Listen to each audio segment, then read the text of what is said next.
কবি বিশ্বকবি রবীন্দ্রনাথ ঠাকুরের লেখা কবিতা লুকোচুরি। আমি যদি দুষ্টুমি করে চাপার গাছে চাপা হয়ে ফুটি, ভোরের বেলা মা গো ডালের পরে কচি পাতায় পড়ে লুটোপুটি, তবে তুমি আমার কাছে হারা। তখন কি মা চিনতে আমায় পারো? তুমি ডাকো খোকা কোথায় রে? আমি শুধু হাসি চুপটি করে।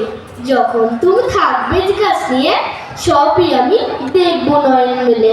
স্নানটি করে চাপার তলা দিয়ে আসবে তুমি পিঠেতে চুল ফলে।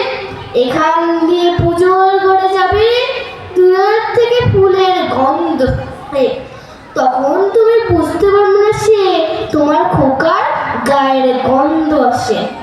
দুপুর বেলা মহাভারত হাতে আসবে তুমি, সবার খাওয়া হলে গাছের ছায়া ঘরের জানলাতে পড়বে এসে তোমার পিঠে কোলেতে।